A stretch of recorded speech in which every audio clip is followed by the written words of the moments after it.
Entonces, ¿cómo es posible que nuestra constitución política sea la única dictada en los últimos 25 años donde no figura la palabra ciudad? Si es así como se organiza la vida de los seres humanos, ¿qué es la comunidad sino la vida con otros? Así nace la ciudad. Y es el gran espectáculo de la comunidad, de la humanidad. Esa es la gran obra colectiva de los seres humanos en la ciudad. Santiago fue fundado por don Pedro de Valdivia en 1541, acompañado de 150 españoles. Hoy día, a finales del siglo XX, ya bordea los 6 millones de habitantes. Nosotros carecemos en Chile de una arquitectura interesante, en términos generales, y específicamente en Santiago.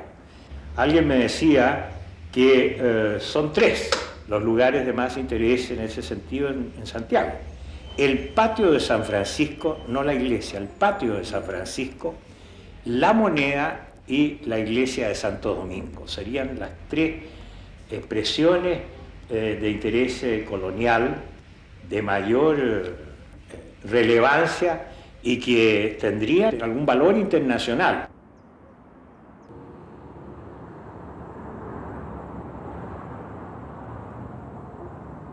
En una reciente entrevista, famoso arquitecto chileno que ha construido edificios importantes en París, él decía que el chileno no solamente es indiferente frente a la belleza, sino que tiene amor a lo feo.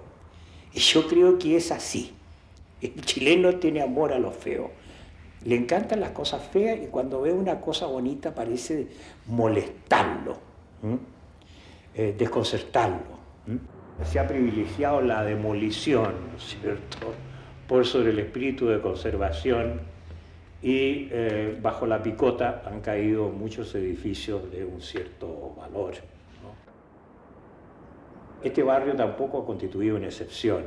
Aquí ha habido casas muy bonitas, edificios de mucho interés que lamentablemente han sido demolidos.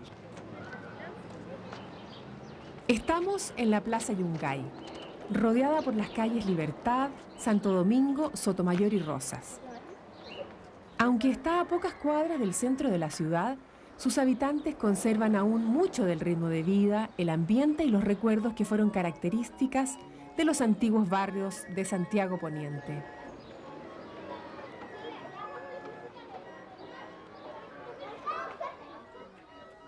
Vivíamos a ver en Chañarcillo,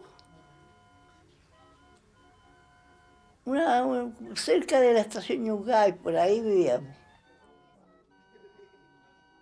El centenario yo tenía 15 años ya. Ahí fue lo primero, fue la muerte de don Pedro Montt, que era el presidente, murió. Y cuando lo sacaron fuera de la nación para llevarlo en mejoría, en el tren se les murió. ¿Y cómo fue con la fiesta del centenario? Bueno, el centenario, lo más que a mí me quedó grabado fue el baile que hubo en la Moneda. Que ahí la Moneda toda brillaba. Y empezaron a llegar todos los de otras partes, cada cual con su uniforme que vestía en su país. Pero la que sacó adelante fue esta Ena de Battenberg, una princesa. Pero yo no me acuerdo de qué nacionalidad era. Pero yo sé que se llama así, Ena de Battenberg. Ella con su corona y brillaba, una reina. ¿Y usted de dónde lo vio eso? Al frente de la Moneda lo pusimos con mi mamá a mirar. Y ahí empezamos a ver todos los embajadores que llegaron unos tras de otros.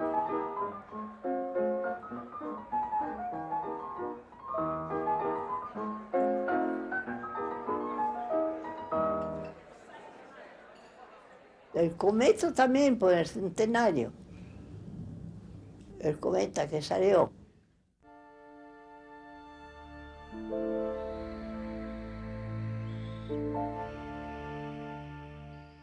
Y eso lo vi yo también a la puerta de mi casa, porque Mi mamá, ninguno quiso verlo. Y mi hermano mayor le entraba a las 4 de la mañana a trabajar. Entonces me dijo, oye, negra, me dijo, ¿querés que yo te despierte para que veáis el cometa? Ya le dije, pero escondía de mi papá y de mi mamá porque no quería que lo viera. Así que dando las 4 de la mañana me dijo, ya negra, levántate, me dijo, está aquí mismo el cometa. Y yo que salgo, pero yo creí que sería una cosa chiquitita. Oh, no, aquella inmensidad, una estrella delante. Oh, me asusté, lo quedé mirando y me metí al tiro para adentro. Así que ese cometa también lo vi yo.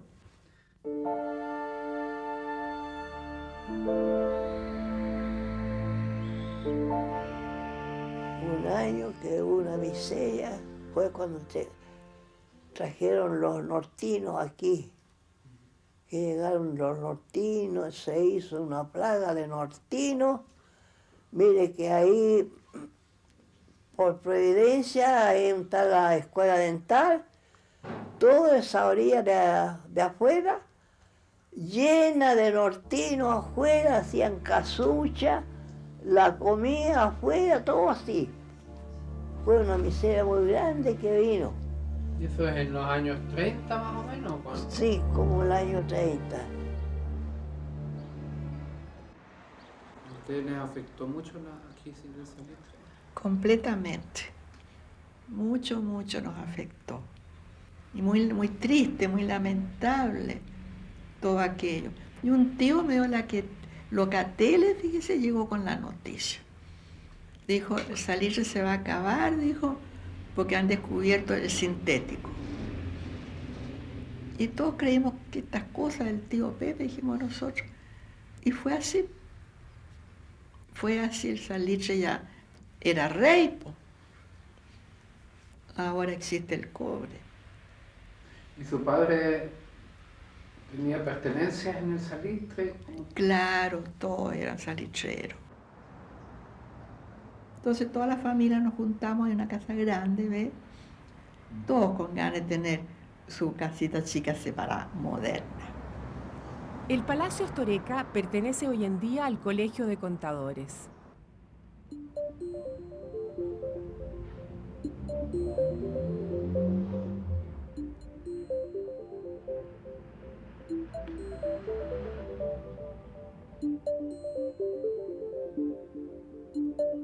Pero la casa era linda por dentro. Era lindo porque tenían todo el techo, como quien dice, de vidrio, de esas enormes, no sé cómo es la palabra que se llama, no me acuerdo en este momento. Pero usted ve la luz del cenit, la luz de las 12 del día. Entonces las casas no eran oscuras, eran luminosas. Era bien peligroso limpiar aquello, ¿eh? Pero era lindo, porque tener toda la luz de arriba, la claridad de arriba, es muy lindo. Y eso sí que ahora ya no se construye, yo veo. ¿Usted nació en esa casa? Nací en el año 1916.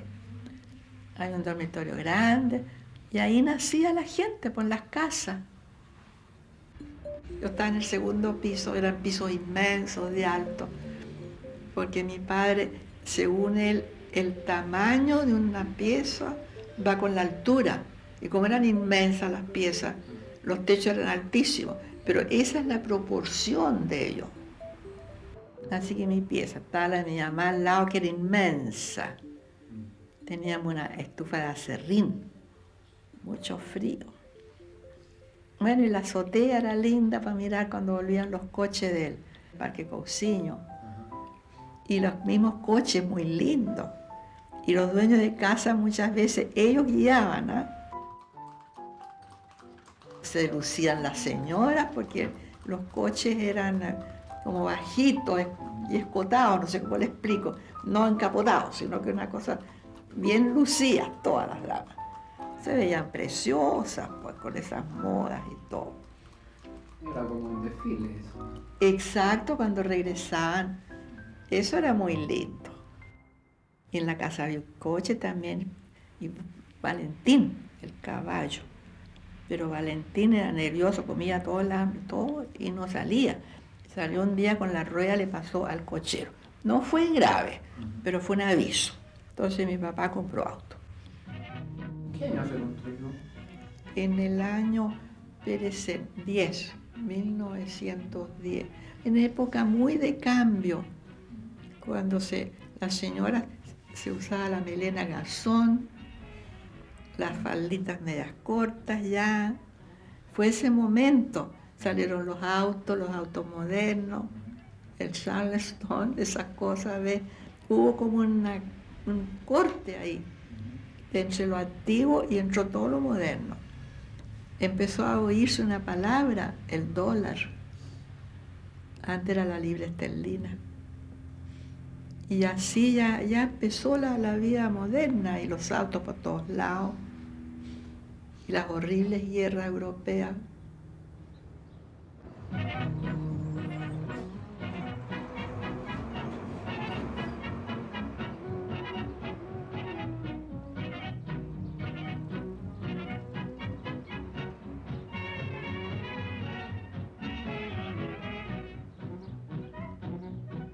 Que eran con caballos los carritos. Iban con el caballo mañoso en un 2x3 a dar esas curvas que hacen, hasta que salía arrancando el carrito para el medio de la calle. ¿Y cuánta gente cabía en el carro? Más o menos. Adentro, en segunda, más de 8 no. Y en primera, 4 personas. Más no. Todo eso. Nosotros llegamos en vapor a Valparaíso y de ahí en tren. Y de ahí tomamos me acuerdo que fue espantoso porque al entrar aquí a la calle Cueto parece que tenía puras piedras, ¿eh? Y entonces dicen que yo me puse a llorar a gritos porque en Copiapó en mi época no había calles pavimentadas, pues. Así que esa bulla de las piedras me causó, parece, una cosa espantosa. Como estaba chica, ese fue el primer recuerdo que tenía de la llegada a Cueto. Estamos en calle Cueto, entre Santo Domingo y Rosas.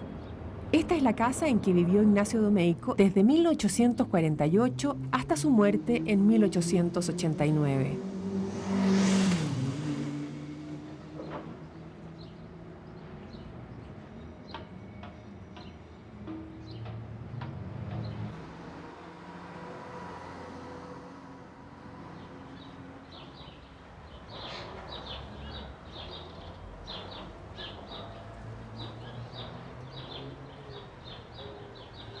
El jardín, la casa y sus recuerdos se mantienen gracias al cuidado de los descendientes de don Ignacio y en especial de doña Hortensia Pérez Tupper, viuda de Casimiro Domeyko, que continúa viviendo allí.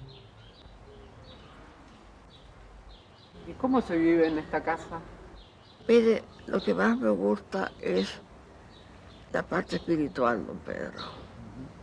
Las comodidades no son muchas, que son los recuerdos lo que me han dejado viviendo aquí.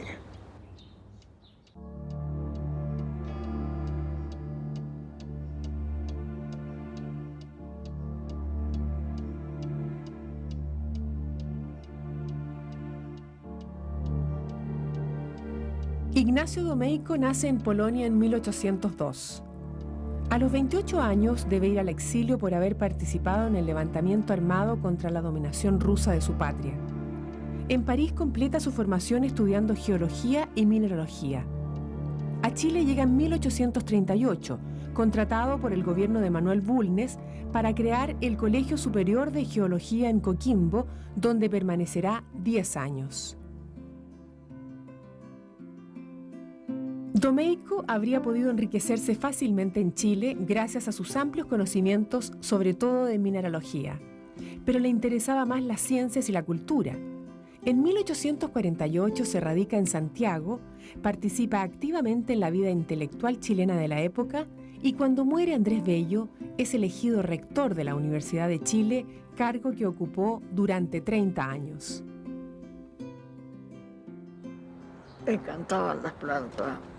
Esa enredadera que tengo yo ahí, la podó el día que se murió. Ese níspero. Ese árbol también que está con la pluma. También una palmera que está allá, que la plantó el día que nació su hijo Ignacio, Hernán.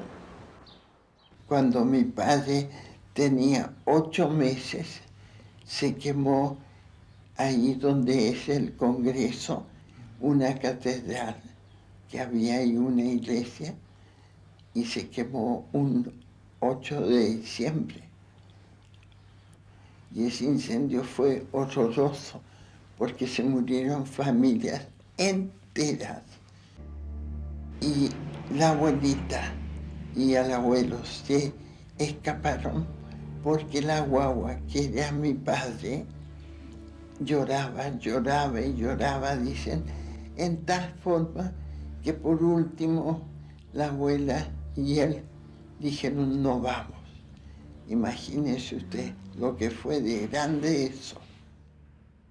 ¿Y sabe otra cosa que hubo ahí también? La coronación de la Virgen del Carmen en esos años. En el Parque Cousiño le hicieron un monumento bien alto, ¿eh? Y la coronaron por reina y soberana del ejército chileno. Así que ahí pusieron una escalerita para que el arzobispo subió arriba y le puso la corona. Y cuando le pusieron la corona, se largaron todas las campanas.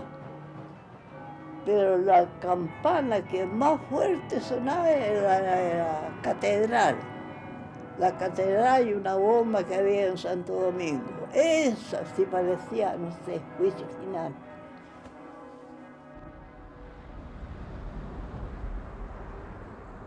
Estamos en calle 18. En sentido contrario al tráfico, estas son las fachadas de la vereda Oriente. Este fue el barrio más exclusivo de Santiago en la segunda mitad del siglo XIX, cuando su pavimento era de pino oregón para que el ruido de los carruajes no molestara la tranquilidad de los vecinos. Todavía perduran ciertos retazos de lo que fueron sus años de gloria, que sobreviven a las nuevas construcciones con que amenaza un futuro nada lejano. Las fachadas de esa época tienen su personalidad, aunque se inspiren con mayor o menor fortuna en los estilos de moda en Francia e Inglaterra. Muchas ya desaparecieron. La armonía y simplicidad de algunas contrasta con el dudoso gusto de otras más recientes. Algunas recuerdan al guerrero vencido, pero que aún conserva su dignidad, aunque esté en venta. Finalmente llegamos a la que fuera una de las primeras en instalarse en este barrio. La mansión que se hiciera construir Isidora Goyenechea, viuda de Luis Cousiño.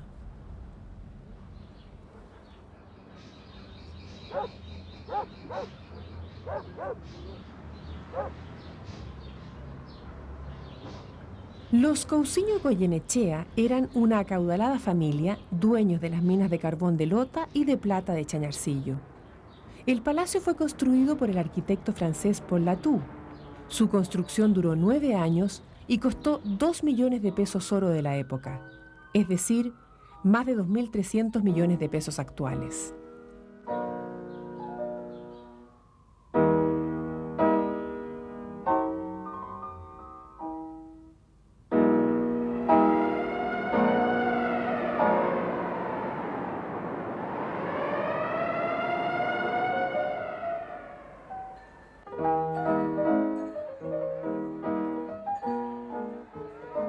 Este es el Salón Dorado.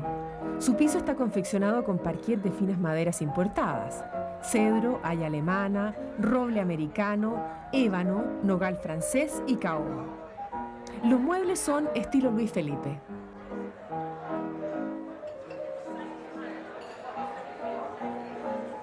La sala de música. Amoblada en estilo regencia francesa, tapizado en seda bordada a mano, y junto al ventanal está ubicado un piano de cola Erard. El comedor principal es de estilo barroco bávaro. Sus muebles están tallados en madera de nogal.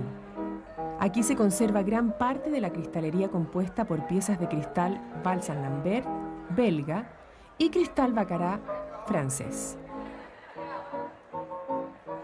El cielo también está tallado en madera de nogal y tiene platos de mayólica italiana. Los muros están tapizados en cuero pirograbado. El hall central. Salón de estilo neoclásico con columnas jónicas y piso de mayólica italiana. A la izquierda de la escalera tenemos un mural con nuestro teatro municipal. A la derecha, el Arco de Triunfo y la Ópera de París. Los revestimientos de las paredes también son de mayólica italiana.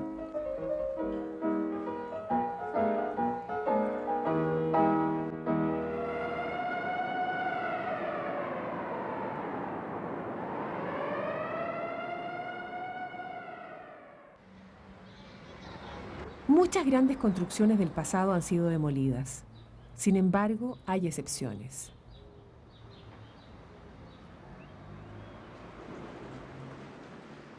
Mi tatarabuelo, don Pedro Flores de Valdés y Cienfuegos, era hijo quinto del señor de la Casa de Flores de Asturias.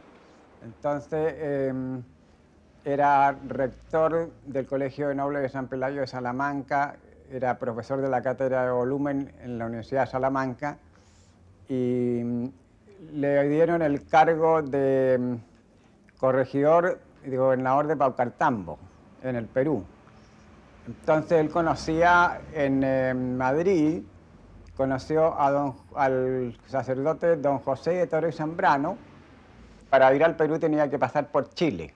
Entonces don Mateo de Toro y Zambrano, cuando supo que don Pedro, que era un noble asturiano, se iba a alojar en la Casa Colorada, entonces no tuvo ningún inconveniente en que se casara con doña Josefa de Toro y Valdés. Y se fue don Pedro a hacerse cargo de su corregimiento en Paucartambo, en el Perú. Don Pedro le dio aviso a doña Josefa que se quedara en Chile porque la situación estaba difícil en el Perú. Pero doña Josefa no le hizo caso y se fue con su séquito de servidores al Perú y le tocó plena rebelión de Tupac Amaru y tuvo que arrancar en la noche en camisa y le dio una pulmonía y murió doña Josefa. Ese don Pedro Antonio Flores Morales, que tenía dos minas de plata en el Cajón del Maipo y era dueño de la hacienda Melocotón, Toyo Grande, Toyo Chico, del Fondo San José, del Fondo Volcán, del Fondo Quebrada de los Telles.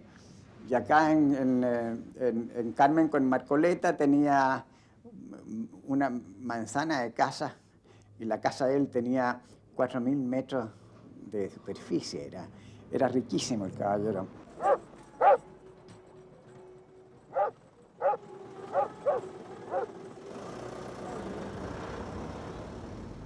Y mi tío le dijo, no te puedo ayudar, mi tío bisabuelo le dijo, no te puedo ayudar más, sino que ahí está la plata y entálate con un almacén como buen italiano. Y mi abuelo tuvo que dejar lo que a él le gustaba y partió con su almacén de la esquina, primero en Catedral con García Reyes, donde él vivió toda su vida, y posteriormente lo trasladó a Catedral con Libertad, se llamaba Almacén Las Campanas, y ese almacén permaneció abierto hasta el 6 de octubre de 1962, día que él murió.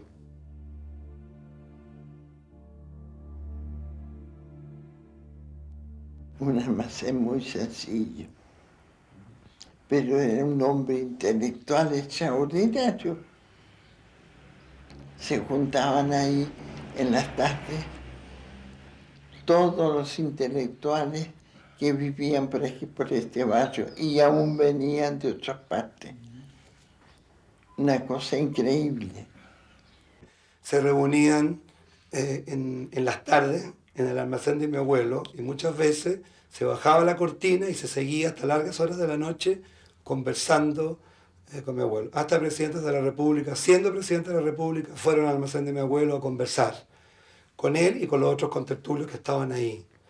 ¿Quiénes participaban? ¿Quiénes iban a esas tertulias? Por ejemplo, como periodista Tito Moon. Estaba los Domeyko, sobre todo don Casimiro Domeyko, don Fidel Araneda al final, que él llegó a vivir al barrio, que él escribió, Coque, por ejemplo, el dibujante, Augusto Dalmar, el escritor.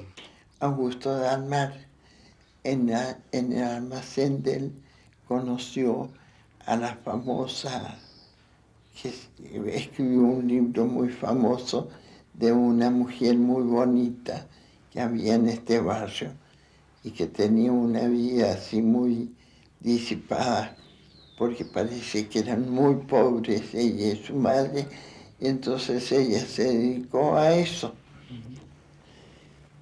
Y él la conoció ahí y escribió ese libro famoso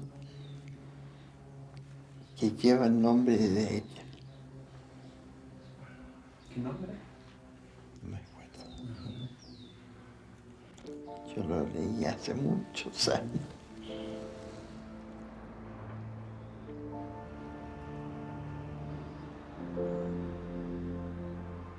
¿Y en ese tiempo iba con alguna amiga a bailar? Mire, la filarmónica duraba nada más que hasta las 10 de la noche. Nada más. Nadie se podía pasar. Empezaban a las 8 de la noche hasta las 10. Ahora ahí se ponía una fila de caballeros a un lado y la otra fila de señoritas. Nada de estar revuelto, no. Y así que a usted le gustaba una señorita, iba y la sacaba. Bailaba, por ejemplo, ese baile. Después, si a usted le seguía gustando, la iba a sacar otra vez. Ya, a la tercera vez sí que no. Ya no lo dejaba. Más de 2 veces usted no podía bailar con una señorita. Era delicado. Y ahora hacen turumba para todos lados. La muchacha.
Esta plaza es muy hermosa. Esta plaza que tiene la gracia de ser asimétrica, ¿no? Contra esas plazas tan diseñadas a la española, así, tan simétricas. Esto es porque debe haber sido un parque de una casa particular esto antes, ¿no? Sí, al frente hay una serie de mansiones ahí que seguramente... Bueno, claro, este era el barrio de la alta burguesía chilena antes, ¿no? Y hay casas muy bonitas en este barrio. ¿Y el que se decidieran por esta casa en especial? Yo vine a conocerla después, ¿no? Pero yo no sé si vio la posibilidad que había alguna manera de transformarla adentro, desde luego sin tocar la fachada, ¿no? Porque tiene una fachada, es colonial y entonces la verdad que aquí todos los días hay gente tomándole fotos, filmando, como una de las casas que quedan de la colonia.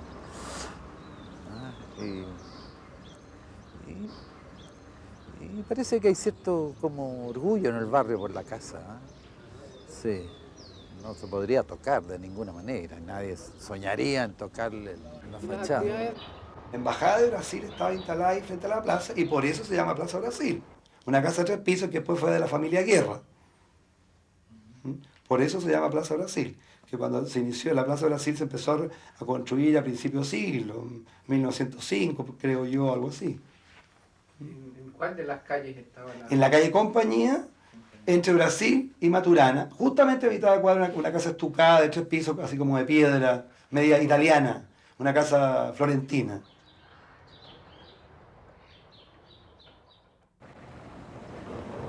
Yo la vi y la encontré que era alucinante, que lo que podíamos hacer adentro era que cada pieza era un mundo y que íbamos a poder hacer muchas cosas adentro.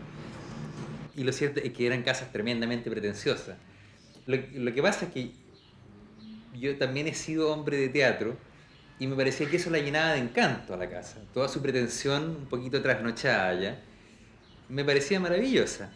Alberto también, que tiene yo creo que un poco más de sentido del espectáculo y que es nuestro tercer socio en ese tiempo. Alberto y yo éramos 2 cabros chicos corriendo por las escaleras que estaban llenas de polvo diciendo esto va a quedar así, acá podríamos tirar estas cosas. Y Cristian nos miraba con distante escepticismo. O sea, él claro, él se había ido a algo mucho más despejado, mucho más depurado, más moderno en la arquitectura. ¿Cómo ha sido la experiencia? Nos gusta mucho. Yo creo que nosotros somos, lo que nosotros somos tiene mucho que ver con los espacios que habitamos.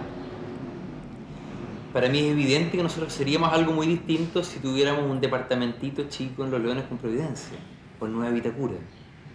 Y que nuestra manera de ser sería distinta. Esta que tiene todo este aire, yo creo que se relaciona con el aire que queremos que tengan los proyectos en los que nos metemos, con la manera que queremos pensar. Nos ha acomodado mucho. ¿Has imaginado un poco cómo puede haber sido una vida cotidiana de familia en esta casa?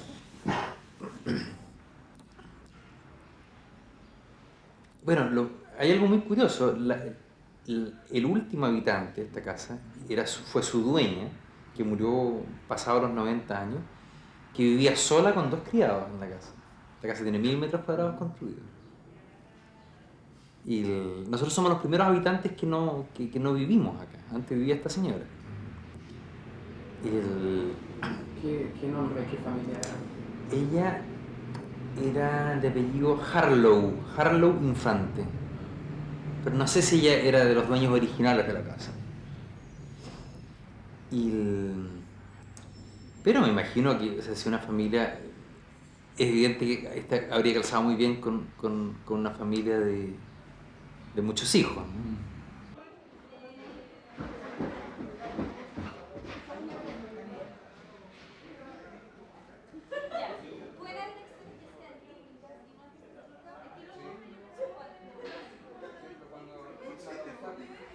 La reutilización de grandes casas antiguas, que se da con distintos objetivos, ha permitido la sobrevivencia de algunas construcciones valiosas del pasado. Tal es el caso de algunas universidades e institutos profesionales. La Universidad Bolivariana, por ejemplo, ubicada en Huérfanos y Esperanza, además de su edificio central, ha ido incorporando casas cercanas para sus diversas actividades. Y no solamente grandes mansiones, sino también algunas relativamente modestas que por sus características contribuyen a crear un ambiente muy cercano al tradicional del barrio.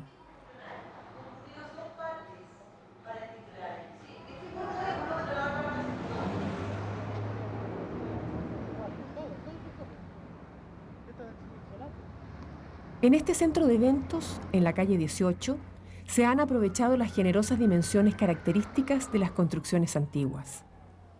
Tras la fachada gótica se abre un espacio lleno de luz, enmarcado por la calidez de las galerías de madera.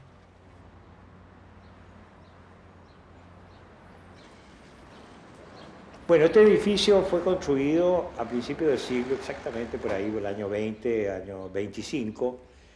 Fue construido por una familia piwonka. Su estilo es justamente neoclásico francés con alguna influencia barroca. Lo restauramos con vistas no solamente a disponer de un edificio funcionalmente adecuado para nuestra casa central, sino que francamente, como un aporte a la ciudad, a la cultura urbanística de Santiago.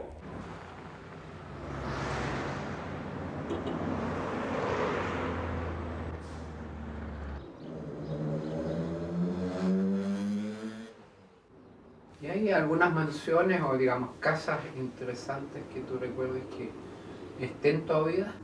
Casas como la familia Whiteman, que era un verdadero castillo, y esa casa, sí, desgraciadamente, se hizo el remate en el año 58, me parece, 57, y posteriormente fue la casa del profesor, hasta el día de hoy. En esa misma cuadra de Bulnes, de Catedral, se sigue hacia el norte, hacia la calle Santo Domingo, la casa de la familia Álamo, gran casa también, espectacular casa construida en el año 20 y tanto, con vitrós, con parqués importados, realmente maravilloso. También había una casa chilena, modesta pero maravillosa, modesta en el sentido de materiales, pero muy grande la casa, que era en Compañía, esquina de García Reyes, de la familia Monge. La típica casa de 3 patios, que tenía un zaguán al medio, colonial, con la reja colonial puesta, en el primer patio una virgen puesta, con todas las plantas del macetero, porque no existían los jardines ni los pastos, sino que existían los patios con maceteros o con árboles.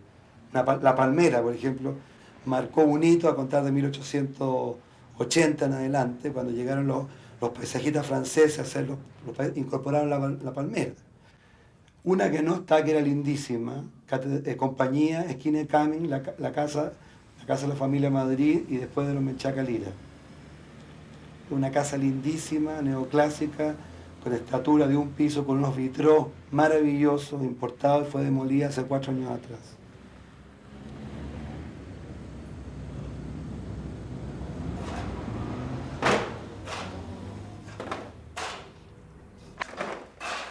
Calle Lucrecia Valdés, entre Huérfanos y Compañía. Los obreros trabajan en viviendas antiguas de la primera mitad del siglo, reacondicionándolas para su uso actual. En el reacondicionamiento de casas para habitación, se aprovechan los espacios y parte del diseño de la construcción antigua, especialmente patios, escaleras y galerías, integrándolos con el tratamiento de materiales como el fierro, el concreto y la madera. En muchos casos es posible lograr una sensación de amplitud y calidez, generalmente ausente en los departamentos actuales.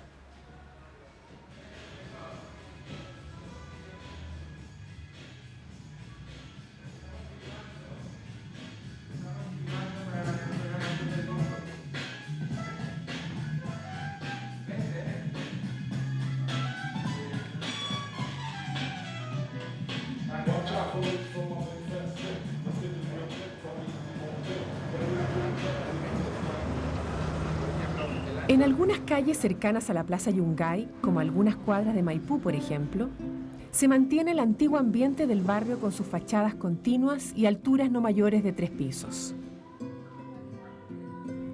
En los interiores se adaptan espacios para una forma de vida con las comodidades actuales. Predomina el uso de madera y los espacios con un mínimo de amoblado.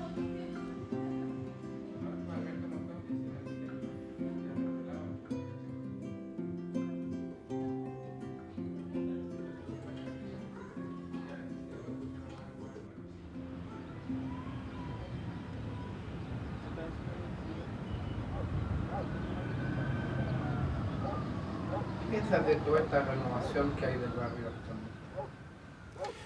Se va a poder aprovechar la gente que llega a vivir al barrio, va a poder aprovechar la infraestructura, tiene lindas plazas, la Plaza Brasil, la Avenida Camin, la Avenida Brasil, la Plaza Yungay, te fijas, tiene lindas iglesias, también la iglesia de la Preciosa Sangre, que es maravillosa, te fijas, donde había la iglesia de la Preciosa Sangre era un convento de monjas que posteriormente puso colegio, pero inicialmente fue creado para dejar ahí una pequeña casa de orates elegante, donde la gente influyente, sus enfermos mentales, que en ese momento había que esconderlos, se encerraban ahí y las monjitas se hacían cargo, Se le llevaba con sus muebles, con sus cosas, y se instalaban dentro de esta pequeña casa psiquiátrica, si tú la podrías llamar ahora, se instalaban y permanecieron toda la vida. De hecho, en el libro que salió sobre la historia de Teresa Pilms, que no era loca, sino porque ella se separaba de su marido y se había enamorado de un primo de su marido, fue encerrada en la Preciosa Sangre, el año 20 y tanto, y Vicente Huidobro la raptó de ahí, no es que tuviera ninguna relación con ella, y la llevó y la dejó en Buenos Aires, ¿no? Porque eran todas unas ventanas cerradas con un tragaluz arriba, y tú sentías gritos y dolor de gente. Yo me acuerdo de chico del año 50, yo nací en 44, en que tú sentías los gritos, las angustias de la gente que estaba encerrada ahí. ¿Dónde era exactamente? La iglesia está en compañía al llegar a Maturana, casi esquina de la Plaza Brasil. ¿Y usted por qué se quedó acá? Porque yo quería mucho todo esto. Yo no lo habría podido abandonar nunca. Llena de recuerdos, llena de Polonia aquí, de todo. El abuelo estaba siempre presente. Mi padre, lo mismo. Que fue un hombre muy importante también. Usted tiene la casa llena de recuerdos. Que tengo la casa llena de recuerdos.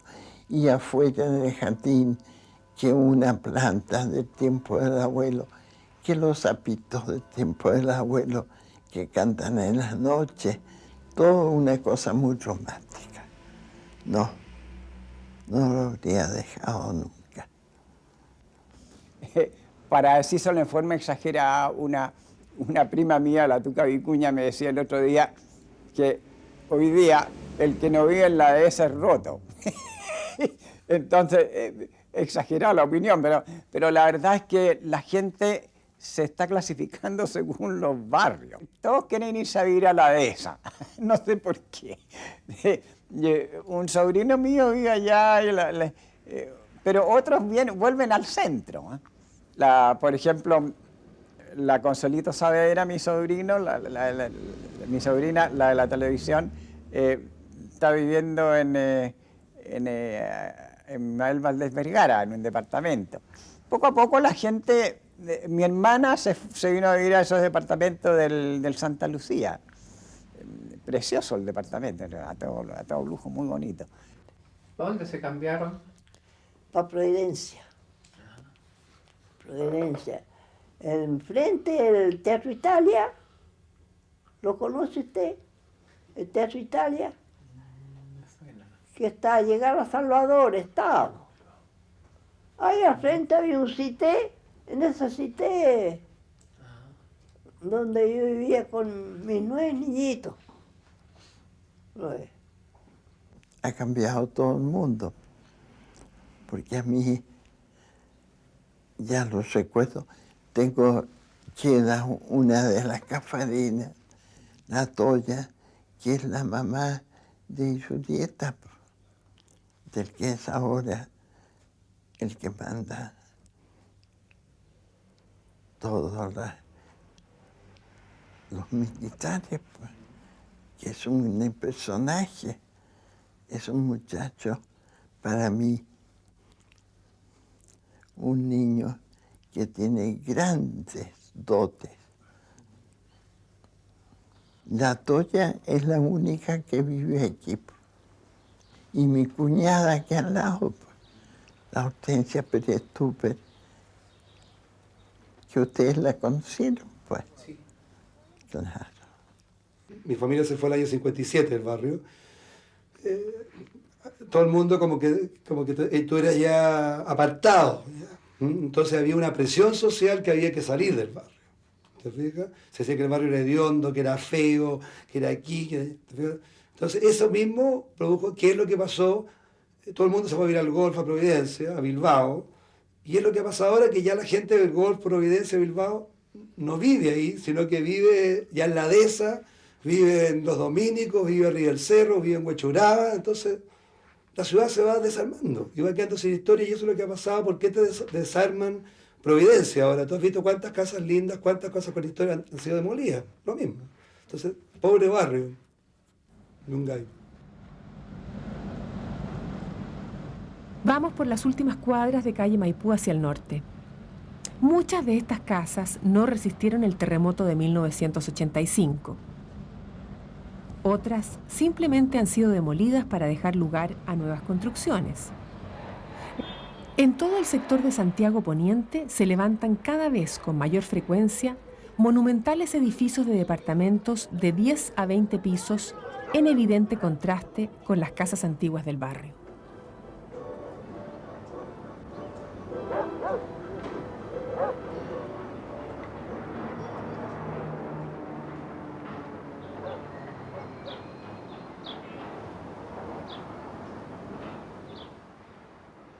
En ese sector poniente, lo que se está haciendo es lo más grotesco que se puede hacer, lo más grotesco, porque una estructura urbana que ha funcionado fantásticamente bien por centenares de años ya, ¿no es cierto? Este tablero de ajedrez con su infraestructura, su ancho de calzada, su diámetro de alcantarillado que ha permitido densificar, renovar, pero no puede pensarse en renovarlo todo, hacer lo que se hizo en Las Condes, demoler centenares de casas para poner, donde vivían una manzana, 60 familias, poner 2.000 familias. Con eso destruyen todo. No sirven las calles, no sirven las veredas, no sirven los alcantarillados, no sirve nada. Si en Santiago, con lo que yo veo, que de repente se demuele una casa y se construye un edificio de 8, 10, 15 pisos, es destruir la ciudad de Santiago, es destruir sus patrimonios y es hacer un campamento de cosas apretadas unas con otras, sin vista a la cordillera, sin sol, sin aire. Lo que hay que hacer es ir manzana por manzana, tratando de aprovechar los interiores de manzana para tener los espacios verdes, de estar, que la gente vive en contacto con la tierra. La densificación es posible con una altura de 4 pisos. ¿Por qué ganó Fernando Castillo Velasco con Eduardo San Martín? Ganaron el Premio América en la penúltima Bienal de Arquitectura, el Premio América, ¿no? Porque muestran que se puede densificar con una arquitectura adecuada al lugar y con 4 pisos. Mantienen la idea de la fachada continua en su arquitectura contemporánea, mantienen el concepto de los patios interiores, juegan los niños con seguridad, no pueden jugar en la calle, en esos barrios, donde pueden los ancianos estar tranquilos, conversar con otros, etc. ¿no? Una vida más interior, más desenfadada, si se quiere. Eso es posible, está demostrado, pero no hay una discusión, no hay un interés público en la ciudad. ¿Cómo es posible que nuestra constitución política sea la única dictada en los últimos 25 años donde no figura la palabra ciudad? Si es así como se organiza la vida de los seres humanos, ¿qué es la comunidad sino la vida con otros? Así nació la ciudad. Y es el gran espectáculo de la comunidad, de la humanidad. Esa es la gran obra colectiva de los seres humanos en la ciudad.